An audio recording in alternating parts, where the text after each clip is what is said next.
కంటి అద్దాల నుండి శాశ్వత విముక్తి పొందండి. లాసిక్ సర్జరీ 14,000 మాత్రమే. వివరాలకు సంప్రదించండి.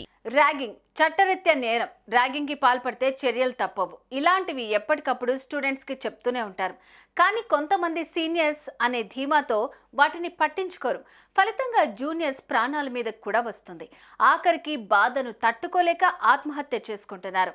తాజాగా ఓ వైద్య విద్యార్థి ర్యాగింగ్ భూతానికి బలయ్యాడు. నిర్విరామంగా 3 గంటల పాటు నిల్చోబెట్టడంతో ప్రాణాలు కోల్పోయాడు.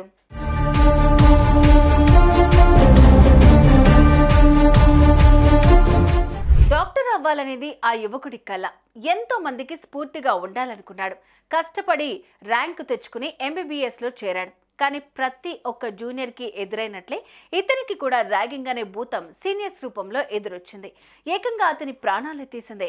గుజరాత్లోని ధార్పూర్ పఠాన్లో GMERS మెడికల్ కాలేజీలో 18 ఏళ్ల అనిల్ సత్వార్భాయ్ మొతానియా MBBS ఫస్ట్ ఇయర్ చదువుతున్నాడు. పరిచయం పేరిట హాస్టల్లో సెకండ్ ఇయర్ స్టూడెంట్స్ ఫ్రెషర్ల వద్దకు వచ్చారు.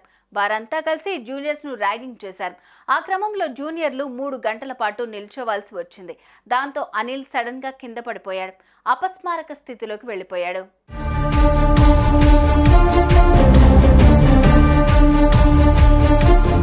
ఓవైపు అనిల్ కింద పడిపోయినా సీనియర్స్ ర్యాగింగ్ చేస్తూనే ఉన్నారు.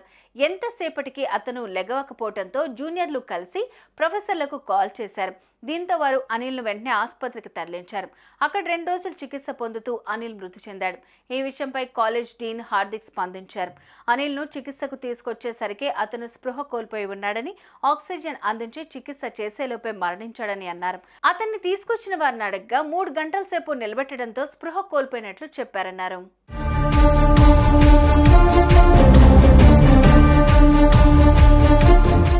ఈ ఘటనపై విద్యార్థులు కూడా సీరియస్ అయ్యారు. సీనియర్లు కావాలని టార్చర్ చేశారని, హాస్టల్లో పరిచయం చేసుకునే పేరుతో 3 గంటల పాటు నిలబెట్టడంతోనే అనిల్ మృతి చెందారని అన్నారు. ఇక కాలేజీలో ఉన్న యాంటీ ర్యాగింగ్ కమిటీ ఈ ఘటనపై విచారణ ప్రారంభించింది. త్వరలోనే బాధ్యులపై చర్యలు తీసుకుంటామన్నారు. అటు ఈ ఘటనపై పోలీసులు కేసు నమోదు చేశారు. 15 మంది సీనియర్లను అదుపులోకి తీసుకున్నారు.